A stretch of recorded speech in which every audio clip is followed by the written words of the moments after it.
is Mystery Meat's Fine Dining podcast, helping foodies discover new restaurants and new friends. Here's your host, the founder of Mystery Meat, Seth Ressler. Hi there, this is Seth Ressler, founder of Mystery Meat, and I'm excited. This is Mystery Meat's Fine Dining podcast, and we are going to Jacksonville. We're going down south today. We're going to talk to Jessica Taylor. She runs the First Bite blog, and she's been featured in the Florida Times-Union. She's also a former AOL City's Best Contributor. Jessica, thank you so much for joining us today. Thanks for having me. Let me tell you before we get into it, because we're going to talk to you a little bit about your blog, and then we're going to have you tell us all about Jacksonville, everything a foodie needs to know about Jacksonville, and then you've got a restaurant recommendation that you're going to make for us, which I'm really excited about, and then we're going to play a little game there at the end. But before we get into that, I want people to know what Mystery Meat is, because Mystery Meat is a social dining group that we started up north, up in Boston, and it's just a bunch of foodies who get together to try a new restaurant. But there's a catch, and the catch is they don't find out where they're going until 24 hours in advance. So you buy your ticket, you have no idea where you're going to go eat with a bunch of people. And then you show up, and it's a bunch of foodies, and you have a great meal and a good time, and everybody just kind of sits around, and they talk about food for 2 hours is what happens. You know, like you and I are going to talk about food. That's what the conversation's like. Sounds like fun. And the group's spreading, so we're starting to spread all over the country. Go to mysterymeat.org and click the Get an Invitation button, the big orange button, and sign up. And when we have enough people in your city who want to have a Mystery Meat dinner, we will put one on there all over the country, and we're excited about spreading it.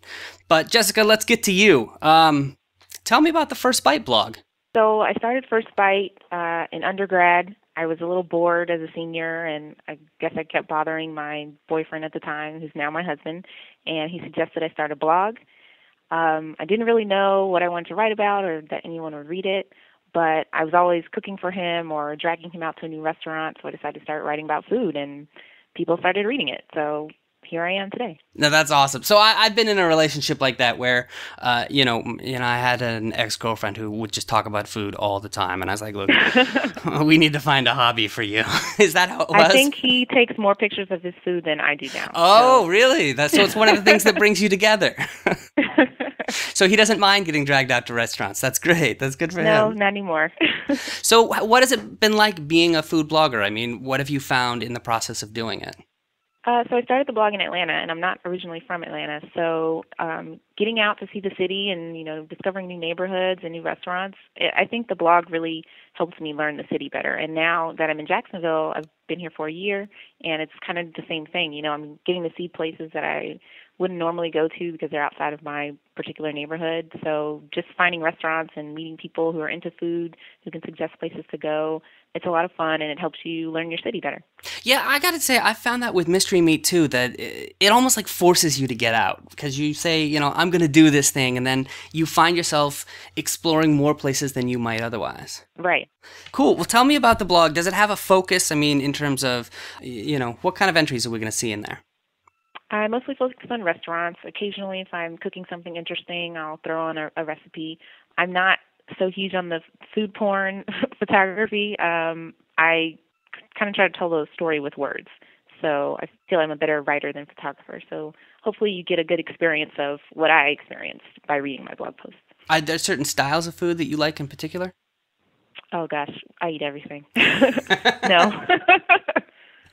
All right, so tell me about Jacksonville. I'm a foodie. I'm coming to Jacksonville. I don't know anything about the city. And let's start with the geography. For people who don't know or are geographically impaired like I am, Jacksonville is up in northeast Florida, right? Right. What are the dining districts? What are the different neighborhoods where I could go eat? What are they and what are they like? So Jacksonville is a huge city. There are a lot of different places to check out, and you'll need a little gas money to get into them. But I guess we'll start with kind of my favorite area, which is Riverside, and I'll say / Avondale because they're really just separated by a street. It's kind of the artsy district. You find a lot of local places, bars, places that stay open late, very different kinds of food. It's a really cool place to hang out. It's kind of the younger area of town. Not far from there is downtown. And downtown is experiencing a revitalization right now. We got a lot of bars coming up down there too. It can look a little sad at night sometimes, but I think they're doing a lot of work down there to try and get people into downtown more. The beach definitely is a fun place to hang out. If you like beach bars and seafood, we have plenty of those to offer. A lot of it is, the Joe's Crab Shacks of the beaches, kind of commercial places, but there are some definite good hidden gems, local places there too. And then the south side, which kind of covers a huge swath of area, that's kind of the big shopping area, so there's a lot of chains there. But you can find some actually good ethnic food around the south side. Again, have to know where to look, and it's been fun looking. So. And when people think of Jacksonville, I mean, what type of cuisine is the city known for? I guess I'd say seafood, just because we are on the Atlantic. The Mayport Port, which is where the Atlantic and St. Johns River meet. We get shrimp from there. It's really great. Oysters. You can, some of the restaurants up there will have fish straight off the boat. You can, pick your live fish, and they'll cook it for you right there. Wow, that's pretty cool. Yeah. What's been the difference between Jacksonville and Atlanta from a foodie perspective? Well, Jacksonville's a lot slower. If you kind of try to avoid chain eating like I do, you have to look a little harder here in Jacksonville. And in Atlanta, neighborhoods are a little closer together than Jacksonville. So you can do a lot of exploring in Atlanta and find different feels 10 minutes away from each other. In Jacksonville, you have to do a little more driving and a little more looking. You mentioned this earlier. We were talking, and you said that Jacksonville is the largest city in America in terms of area. That's true. I didn't know that. I know, and that's kind of the fun fact that I got when moving here. So you aren't kidding when you say you need a lot of gas money to get around. I mean, this is not a public transportation kind of place. Unfortunately, no. It's a lot of sprawl here.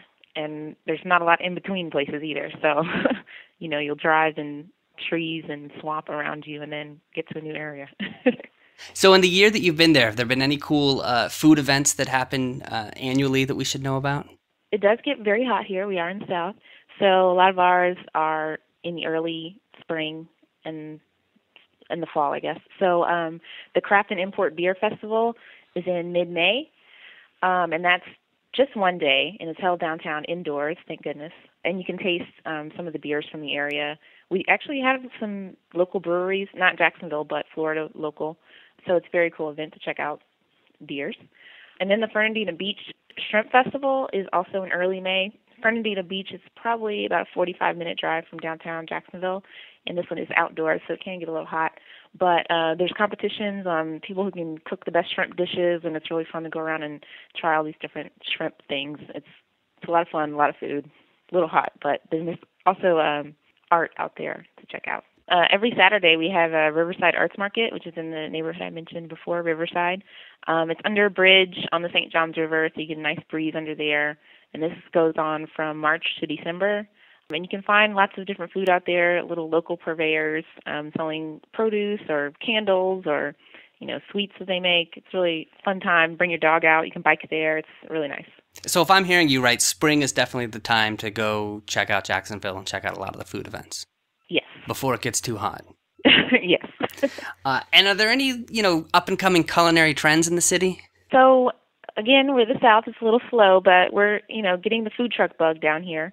When I moved here a year ago, I don't think any food trucks were out, and now there are 10 at least. Wow. So it's really exploding, and there are a lot of cool things, taco trucks, and we've got a Southern Gastropub truck.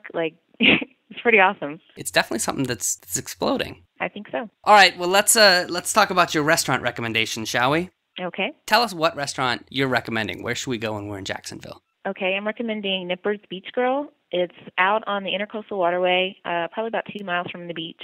It sits on a marina, so you can look out at the water, enjoy your food. It's kind of a Caribbean-style, Southern fusion. Lots of great food there, laid-back vibe. It's very Jacksonville. That's why I picked this one. So it kind of embodies the city, sort of really gives you a feel for what Jacksonville's all about? Yes.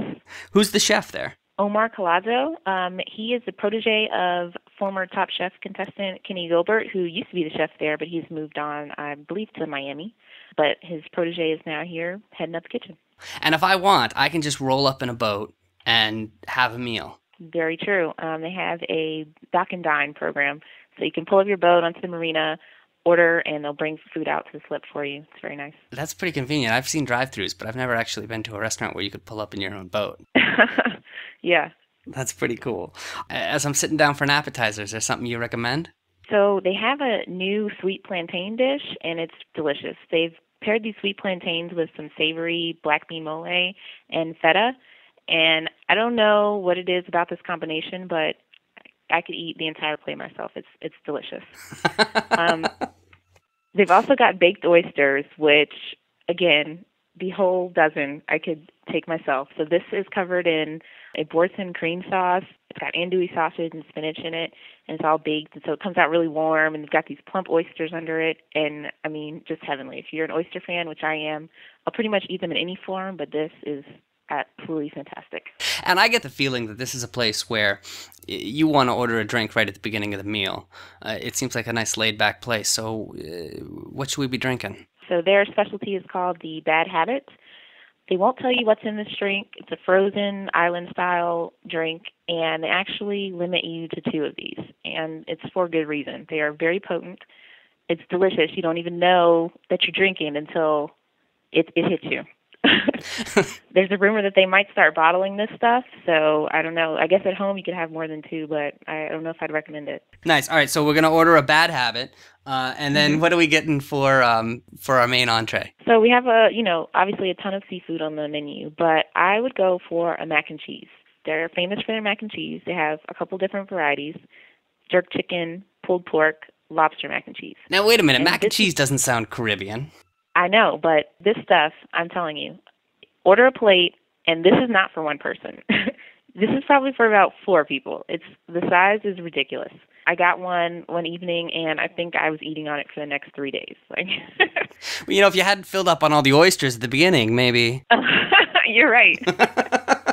All right, so we've got this huge mac and cheese. Tell me about it. So they use curly cavatappi pasta, and it's just great cream sauce, crunchy on the top, creamy in the middle. It's just the perfect mac and cheese. And is there a particular one that you recommend? You mentioned a couple there. I would go for the lobster mac and cheese just to get that seafood vibe. It's got a little pepperoncini in there, so it's a little spicy, a little savory. It'll be great. So that's Nippers Beach Grill, and that's grill with an E. If you want to look it up online, it's nippersbeachgrill.com, 2309 Beach Boulevard in Jacksonville. All right, Jessica, you want to play a little game? I think we can do that. All right, this game is called Into the Frying Pan. Here's how it works. I'm going to ask you for some recommendations. You're just going to tell me the first thing that pops into your head, all right? Okay. You ready? Yes. All right. Besides Nippers Beach Grill, you've got a lot of great seafood restaurants there in Jacksonville. Name your other favorite seafood restaurant. I like beachside seafood. It's on the beach. It's got an open top, so there's beach breezes coming in, fresh seafood. You can even buy your own seafood downstairs.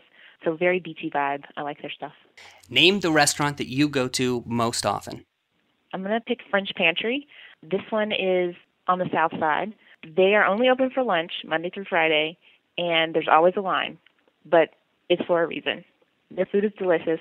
They've got sandwiches and bruschettas that are amazing. They have goat cheese, and they supply bread to most of the restaurants in the area, so their bread is really amazing. What is your favorite place for after-work drinks? Taverna Yamas, also on the south side. They have a great happy hour, and their drinks are nicely poured. It's a Greek place, so you can get appetizers like flaming cheese, and they start dancing on tables toward the end of the night. So that sounds dangerous with the cheese. True, but it can get into a very long night if you let it. Nice. What's your favorite Asian restaurant? Bowl of Pho, also on the south side. Best pho in town. I mean, it's delicious. And even for first-timers, this is where I bring them. What's your favorite breakfast spot in Jacksonville? Metro Diner. Portions are enormous. They have a chicken and waffles dish, and I promise they give you a half a chicken. All right, last one. What is your favorite steakhouse in Jacksonville? I would say the Ale House, which is also on the south side. They do a really good steak. I have some colleagues from Ireland, actually, and this has been their favorite restaurant so far. All right. Thank you for playing. That was an easy game, right? You did great. I can't believe you've only been there for a year. You seem to know like everything. You're the person I'm going to call next time I'm in Jacksonville. Good. All right, Jessica Taylor, tell me, if people want to read the First Bite blog, where can they find it? Where can they find you on social media? How can they, read more about your writings on food? The blog is www.first-bite.com. I'm on Twitter, First Bite, and Facebook, also First Bite. Thank you so much for joining us today. We really appreciate the time. And this has been Mystery Meat's Fine Dining Podcast. If you want a Mystery Meat dinner in your town, here's what you got to do. Go to mysterymeat.org. Click the big orange button to sign up to get an invitation. And when we see a lot of interest in a particular town, we will start Mystery Meat dinners there. If you enjoy this podcast, do us a favor. Go into iTunes and just rate us in iTunes. And if you're a blogger, you want to recommend a restaurant anywhere in the United States, all you have to do is go to mysterymeat.org and contact us. And we look forward to hearing from you. So thank you so much for listening. Thanks, Jessica. Thank you. This has been Mystery Meat's Fine Dining Podcast. You can find links to the websites mentioned in this episode at mysterymeat.org/podcast. Thank you for listening.